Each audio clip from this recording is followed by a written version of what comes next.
Instagram, யூடியூப்னு எல்லாத்துலேயும் பெண்களை வந்து தன்னோட ரியாக்ஷனால் கட்டி போட்டு வச்சிருக்கிறவர் அப்படின்னா நம்ம மணி ப்ரோ எல்லாருக்குமே தெரியும். நம்ம சேனலுக்கும் இவருக்கும் ரொம்ப நெருங்கிய தொடர்பு. ஏன்னா இவரை பற்றி நம்ம எந்த வீடியோ போட்டாலுமே வியூஸ் வந்து நிறையா போகும். ஸோ இவர் வந்து நிறையா பிரச்சனையை வந்து ஃபேஸ் பண்ணிகிட்டே இருக்காரு. ஏன்னா எதுக்கு அப்படின்னா பொறாமை அப்படின்னு சொல்கிறதா இல்லை என்ன அப்படின்னு சொல்கிறதுன்னு தெரியல. ஸோ இவர் வந்து இப்போ ரீசெண்டாக ஒரு காலேஜ் கல்ச்சுரல்ஸுக்கு போனார். அங்கே நிறையா கான்ட்ரவர்சி ஆச்சு அந்த விஷயத்தை வச்சு. ஸோ அதுக்கு நம்ம ஒரு வீடியோ போட்டிருக்கோம், அதையும் மறக்காமல் பார்த்துருங்க எல்லாரும். ஸோ இந்த மாதிரி தொடர்ச்சியாக சர்ச்சைகள்லேயே வந்து இவரை வந்து வச்சுக்கிட்டு இருக்காங்க. சினிமா இண்டஸ்ட்ரியில் வந்து சிம்புக்கு அப்புறமா நம்ம இன்ஃப்ளூயன்சர்ஸில் வந்து மணி ப்ரோக்கு தான் இந்த அளவுக்கு பிரச்சனை நடந்திருக்கும்னு நினைக்கிறேன். அப்படி என்ன பிரச்சனை எல்லாத்தையுமே வந்து நம்ம டீட்டெயிலாக பார்க்கலாம். வெல்கம் டு தமிழன் வைப்ஸ். திடீர்னு ரேண்டமாக ட்விட்டர் யூஸ் பண்ணிகிட்டு இருக்கும்போது எல்லாருமே வந்து மணி ப்ரோ ஃபோட்டோவை போட்டு இவனோட வீடியோ லீக் ஆகிருச்சு, என்ன ஆட்டம் ஆடுனா, அப்படி பண்ணா இப்படி பண்ணா, இவனெல்லாம் சீஃப் கெஸ்ட்டாக கூப்பிட்டீங்களா காலேஜில், இப்போ இவனோட வீடியோவே வந்துருச்சு அப்படின்னு சொல்லி ஒரு மணி நேரமாக வந்து எல்லோரும் மாறி மாறி போட்டுகிட்டே இருக்காங்க.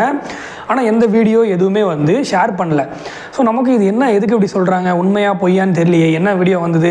ஸோ எதுவுமே வந்து நம்ம உண்மையா அப்படின்னு தெரியறதுக்கு முன்னாடி நம்ம எந்த ஒரு ரியாக்ஷன் கொடுத்துட முடியாது இல்லையா. ஸோ நம்மளும் பார்த்துட்டே இருந்தோம் என்ன நடக்குது அப்படின்னு சொல்லி.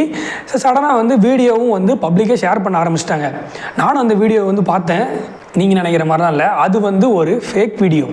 அதில் வந்து சம்மந்தமே இல்லாத மணி ப்ரோவோட ஒரு கிளிப்பை மட்டும் ஆட் பண்ணி அதில் இன்னொரு வீடியோவை மெர்ஜ் பண்ணி இந்த மாதிரி தேவையில்லாத ஒரு எடிட் பண்ணி அவரோட பேருக்கு களங்கம் ஏற்படுத்தணும், இவனுக்கு வந்து இவ்வளோ ஃபாலோவர்ஸ் இருக்காங்கன்னு நினச்சி பண்ணாங்களா, இல்லை இவ்வளோ பெண்கள் இவரை வந்து விரும்புகிறாங்க அப்படின்னு நினச்சி பண்ணாங்களான்னு தெரியல.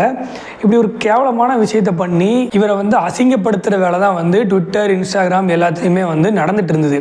அந்த வீடியோ பார்த்ததுக்கு அப்புறம் தான் தெரிஞ்சுது அது எல்லாமே போய் அது உண்மை கிடையாது.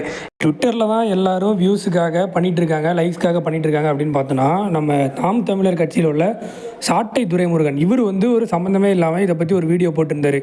அதை பார்த்தது நிஜமாவே வந்து ரொம்ப கடுப்பாயிருச்சு. அவர் என்ன சொல்லியிருக்காரு அப்படின்னா, எந்த தகுதியும் தராதரமும் எதுவுமே இல்லாத ஒருத்தன் வந்து இந்த மாதிரி காலேஜில் சீஃப் கெஸ்ட்டாக கூப்பிட்றாங்க, அவருக்கு பின்னாடி இத்தனை பொண்ணுங்க வந்து போகிறாங்க அப்படின்ற மாதிரி சொல்லியிருந்தார்.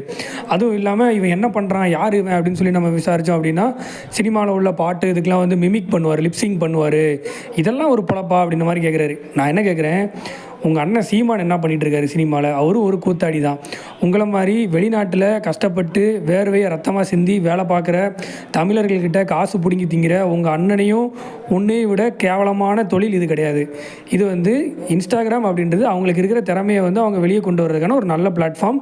அதை வந்து அவங்க நல்லபடியாக யூஸ் பண்ணிகிட்டு இருக்காங்க. ஒரு வீடியோ வந்திருக்கு, அது உண்மையாக பொய்யா என்னன்னு தெரியாமல் இஷ்டத்துக்கு வாய்க்கு வந்த மாதிரி பேசிகிட்டு இருந்தார்.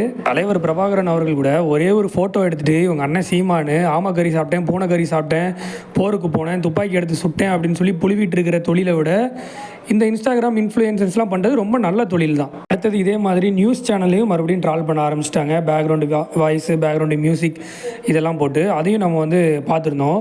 ஸோ அதில் வந்து என்ன சொல்லியிருந்தாங்க அப்படின்னா, அதுலேயும் எல்லாருமே வந்து இந்த காலேஜுக்கு சீஃப் கெஸ்ட்டாக போனது அதே வந்து பாயிண்ட் அவுட் பண்ணி பேசியிருக்காங்க. இதுக்கு முன்னாடி நம்ம சேனல்லே அதை பற்றி ஒரு வீடியோ போட்டிருந்தோம்.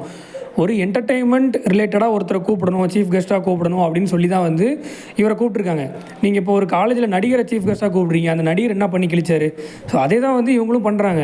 அவங்க வந்து பெரிய அளவில் காசு வாங்கிட்டு எல்லாரும் முன்னாலேயும் பெரிய ஸ்க்ரீனை நீங்கள் படம் பார்க்குறீங்க. இவங்க வந்து இன்ஸ்டாகிராமில் இன்ஃப்ளூயன்சர்ஸாக இருக்காங்க.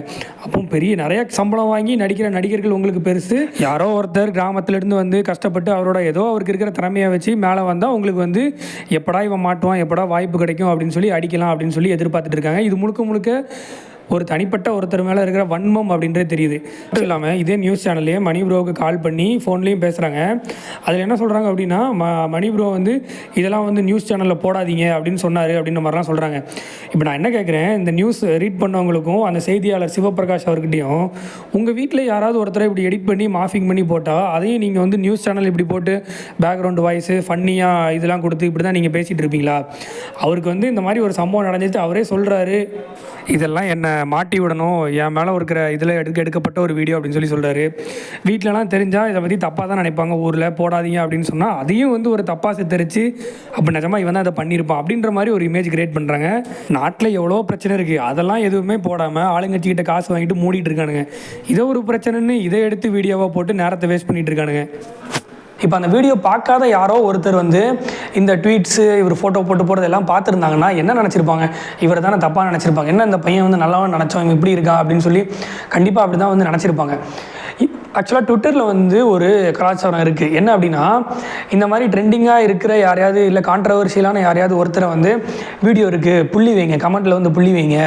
ஸோ இப்படி பண்ணால் அவங்களுக்கு வந்து நல்ல ரீச் கிடைக்கும். யார் அந்த போஸ்ட் பண்ணுறாங்களோ அவங்க ஐடிக்கு நிறையா ஃபாலோவர்ஸ் கிடைக்கும், அந்த போஸ்ட்டுக்கு நிறையா லைக்ஸ் ஆர்டிஸ்லாம் வரும்.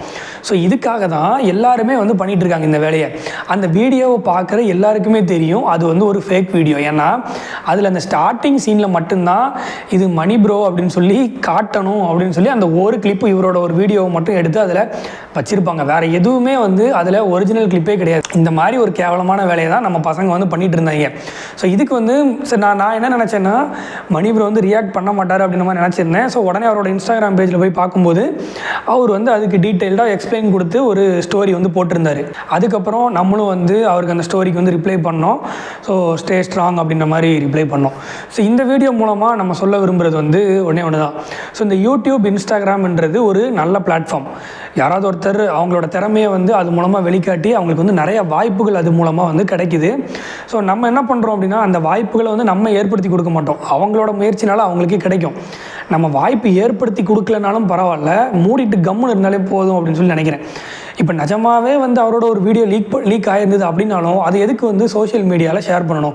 உங்கள் வீடியோ உங்கள் வீட்டில் உள்ளவங்க, உங்கள் அண்ணன் தம்பி, உங்கள் அக்கா தங்கச்சி யாரோட வீடியோவோ இந்த மாதிரி ஷேர் ஆகிருக்கு அப்படின்னா உங்களால் அதை ஏற்றுக்க முடியுமா? நீங்கள் அப்போவும் இப்படி தான் போயிட்டு சோஷியல் மீடியாலாம் இந்த வீடியோ வேணுன்னா புள்ளி வைங்க, வீடியோ வேணுன்னா கமெண்ட் பண்ணுங்கள், இன்பாக்ஸ் வாங்க, அப்போயும் நீங்கள் இந்த மாதிரி தான் சொல்லி கட்டிருப்பீங்களா? இந்த மைண்ட் செட் வந்து முதல்ல மாற்றணும். ரீசெண்டாக ஒரு சென்னையில் வந்து ஒரு சம்பவம் நடந்தது. ஒரு குழந்தை வீட்டோட பால்கனிலேருந்து தவழ்ந்து வந்து கீழே விழுற ஸ்டேஜுக்கு வரும்போது அந்த கீழே இருக்கிற மற்ற வீட்டுக்காரங்களாம் வந்து காப்பாற்றிடுவாங்க.